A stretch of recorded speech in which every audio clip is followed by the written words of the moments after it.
आगे लिखा त्यज लोक धर्मान, लोक धर्म का त्याग करो, परम धर्म भागवत धर्म प्रेम धर्म का भजन करो।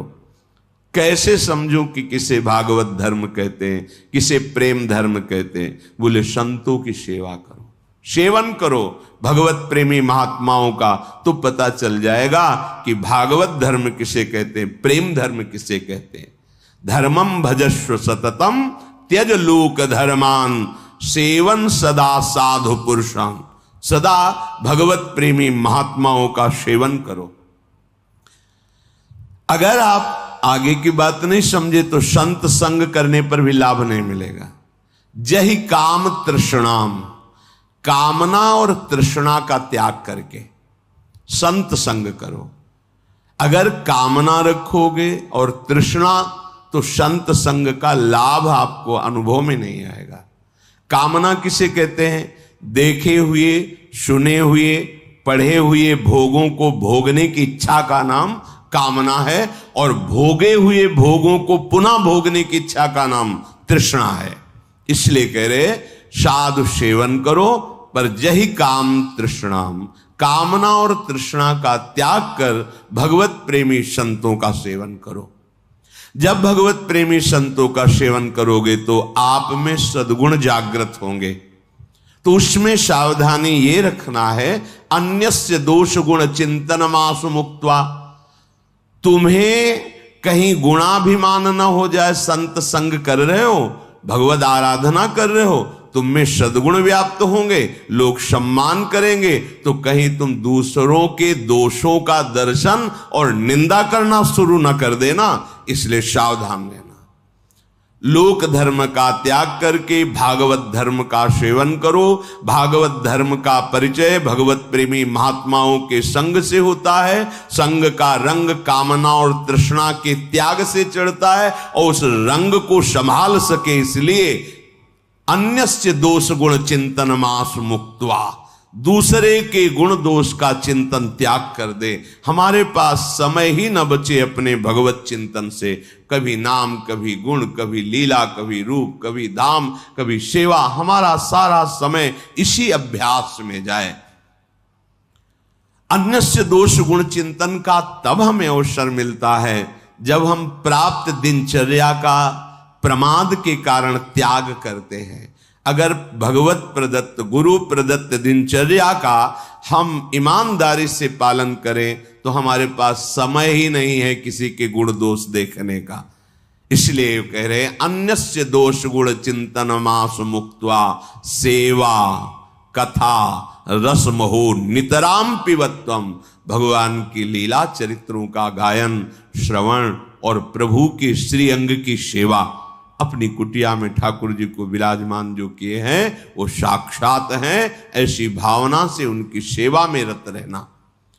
तो यदि आप श्यामा श्याम के चरणों की शरणागति ले ली तो अब आपको धर्म का भी भय नहीं करना कि मेरा कुल धर्म, मेरे कुल देवता, मैं एक पिता हूं, मेरा ये कर्तव्य, मैं एक पुत्र हूं, सब कर्तव्यों की पूर्ति स्वतः हो जाएगी जब आप भगवान के आश्रित हो जाओगे। तो इसका मतलब ये सब नहीं करना चाहिए, नहीं, अंतर्भाव नहीं समझ पाए।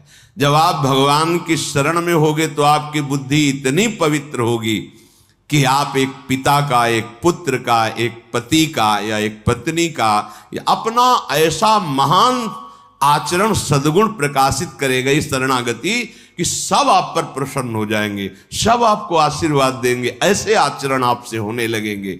पर आपकी रति होगी भगवान के ही चरणों में, प्रभु के नाते से ही सब कर्तव्यों का पालन होगा। तरहास्ते मम लोकतो नहीं भयम नो धर्मतो नो दूरांताधिव्याधि सतात। अगर किसी कर्म के वशीभूत होकर के हमारे शरीर में 100 भयानक रोग एक साथ पैदा हो जाएंगे तो भी मेरे हृदय में कोई चिंता नहीं रहेगी, क्योंकि हम श्यामा श्याम के शरणागत हैं। अक्षरशः सत्य है। हृदय से शरणागति स्वीकृत हो जाए तो ये बात कह रहे कि 100 शतम 100 यदि रोग एक साथ प्रकाशित हो जाएं इस शरीर में, तो भी मेरे हृदय में कोई चिंता, कोई शोक, कोई भय नहीं होगा, क्योंकि हम प्रभु के शरणागत हैं। ऐसे अखिल ब्रह्मांडों का कोई अधिपति भी हो, जैसे अखिल ब्रह्मांडों का अधिपति काल है, समय, वो ब्रह्मा को भी खा जाता है। ब्रह्मा भी उससे भयभीत होते हैं, क्योंकि उनकी भी अवधि है। अखिल ब्रह्मांडों का अधिपति भी मुझे अब भयभीत नहीं कर सकता। भगवान का ही स्वरूप है काल। समुझ जे आए शरण ते डरत ना काल डर। जो ऐसा समझ करके श्यामा श्याम के चरणों का आश्रय ले लेते, वो काल से भी भयभीत नहीं होते। कैसे? देखो, मृत्यु की बात सुनकर भय लगता है, मरने से हमारा स्वभाव बन गया भयभीत होने का, और मृत्यु से तो खास डर लगता है।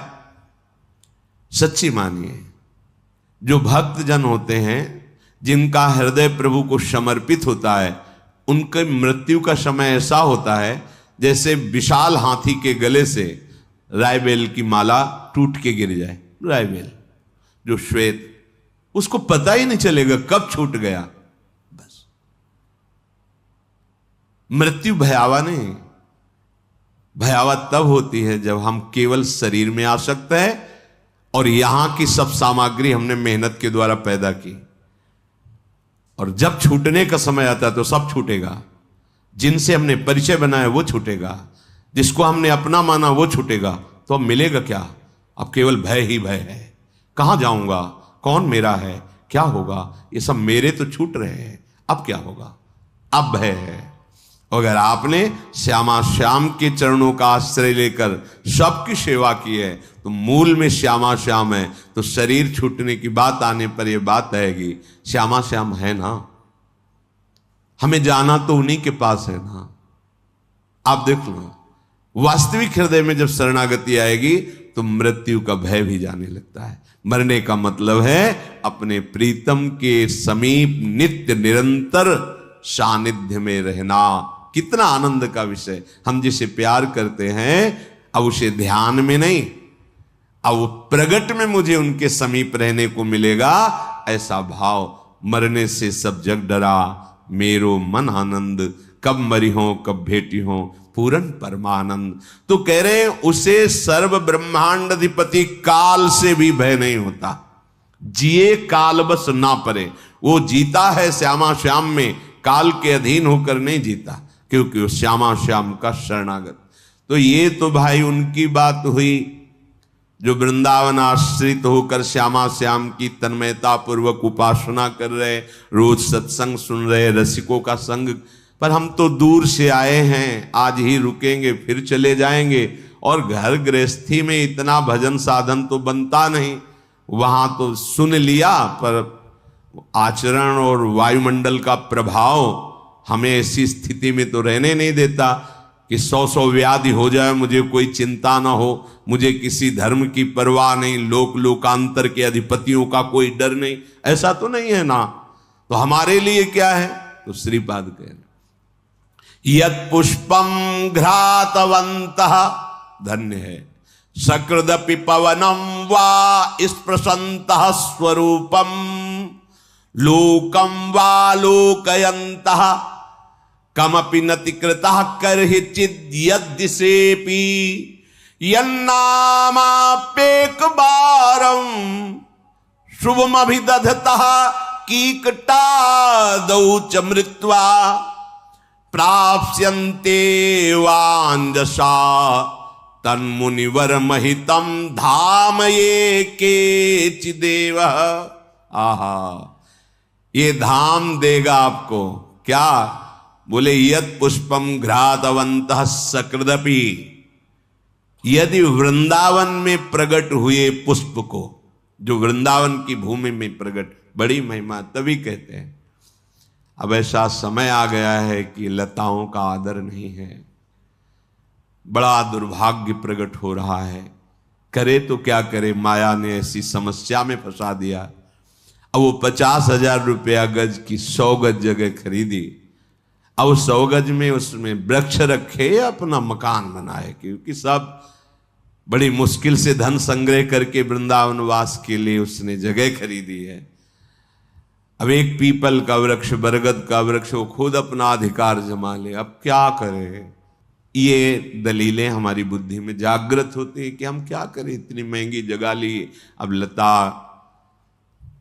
पर हमें ये ध्यान रखना है कि कोटि ब्राह्मणों की, ब्रह्म ऋषियों की हत्या का जो फल है वो यहाँ की लता को काटने पे है। ये धाम है। यहाँ हमारे प्यारे जो लता के नीचे खेलते हैं, लता भवन सुख शीतल छहा, श्री हरिवंश रहत नित्य जहां, तहां न वैभव। हाँ, यहाँ की लताएं बड़े बड़े परमहंस महात्मा हैं, पर दुर्भाग्य है ऐसी माया ने बुद्धि अपने लोगों की कर दी कि कोई रास्ता ही नहीं समझ आता। अब जगह खरीदे तो उसमें लता रहने नहीं देंगे, लता नहीं रहेगी तो वहां बिल्डिंग बनाओगे तो भजन नहीं रहेगा, क्योंकि अपराध तो पहले ही कर दिया। महान वृक्षों का हनन वृंदावन के रसिकों ने जो देखा है कि ये लताएं समर्थ हैं प्रिया प्रीतम के प्रेम रस प्रदान। श्री बिहारिन देव जी महाराज स्वामी हरदास जी की कृपा पात्र जन कह रहे हैं कि प्रेम पदार्थ अति दूर है बिन से रज रूख। बिना लता का सेवन किए, रज का सेवन किए, यहां का प्रेम नहीं समझ। जैसे बाहर से लोग बोलते थे ना, क्या क्या ये सब प्रेम, क्या क्या जानोगे, अपने को नहीं जानते, धर्म को नहीं जानते, सत्य को नहीं जानते, इंद्रियों को नहीं जानते, मन को नहीं जानते, उनको अधीन नहीं कर सकते। केवल बातें बनाने से होता है। परमार्थ अध्यात्म केवल भाषण थोड़ी है, ये बातें थोड़ी हैं, ये जीवन समर्पित करके ये खेल खेला जाता है, तब कहीं कुछ समझ में आता है, वो भी गुरु कृपा से, अहंकार रहित होकर पूर्ण जीवन समर्पित, एक एक सेकंड प्रयत्नशील रहकर भगवत आराधना, तब कहीं समझ में आता है। अगर वृंदावन में वास कर गमले में ही सही 2 रायबेल के पौधे लगा लो, कोई फूल के लगा लो, और वृंदावन की रज में प्रकट हुआ एक फूल लाकर श्यामा श्याम के चरणों में, नाम सेवा में, रूप सेवा में, विग्रह सेवा में अर्पित, और अर्पित पुष्प को एक बार सूंघ लिया, ये प्रसादी पुष्प की महिमा। यत पुष्पम घ्रातवंतः सकृदपि, एक पुष्प वृंदावन का, वृंदावन के पुष्प की बड़ी महिमा है। एक पुष्प लिया, श्री जी को अर्पित किया, और जब प्रसादी मिला और सूंघा, सकृदपि, एक बार वृंदावन के, फिर आप वृंदावन में आए, एक बार घूमे तो हवा लगी ना, पवनम वा स्पृशंतः स्वरूपम, यहां की वायु का स्वरूप जानते हो? प्रिया प्रीतम के श्रीअंग का स्पर्श करके यहां की वायु बहती है। हमें दिखाई नहीं दे रहे, पर वो हैं। यमुना रस रानी का स्पर्श करते हुए, बिहारी बिहारिन जो का, इतने प्रेमी महाभागवतों का रज रानी का स्पर्श करके जो वायु चलती है, वह स्पर्शंता आपके शरीर को छुई ना वायु। लोकम वालोकयंतः, एक बार आपने वृंदावन का आके दर्शन किया, नतिकृतः करहिचिद यद्यशेपि, एक बार आपने किसी भी दिशा में विराजमान ठाकुर जी के दर्शन किए, राधा दामोदर, राधा मदन मोहन, राधा गोविंद देव, राधा रमण, राधा वल्लभ, गली गली में भगवान कृपा करके यहाँ विराजमान है। यहाँ कोई घर ऐसा नहीं जहां ठाकुर जी विराज, अरे परम धाम है। किसी भी दिशा में यहां केवल श्यामा श्याम ही है, वो नाम रूप कोई अलग हो, नाम रूप अलग हो तो भी। एक बार गोस्वामी श्री तुलसीदास जी को अमनिया किसी ने लाया, बोले अमनिया है, अपने ठाकुर को भोग लगा लो। बोले ब्रज यहाँ अमनिया है ही नहीं। क्यों? बोले यहाँ सब श्यामा श्याम का ही जूठन है, ये श्यामा श्याम का धाम है, यहाँ कोई भी अन्य नाम रूप हो, भोग लगता श्यामा श्याम का है, उनका महल है, इसके बाद सब पाओ, श्यामा श्याम का ही है। गोस्वामी जी ने कहा अमनिया नहीं, या तो सब उनका है, श्यामा श्याम का है। यहां किसी भी दिशा में प्रणाम कर लिया ठाकुर जी बिना, और वो यहां से चला गया। एक बार यन्नामा पेक वारम शुभम विदधता, एक बार यहां के जय जय श्री राधे एक बार उच्चारण किया, राधा, बस।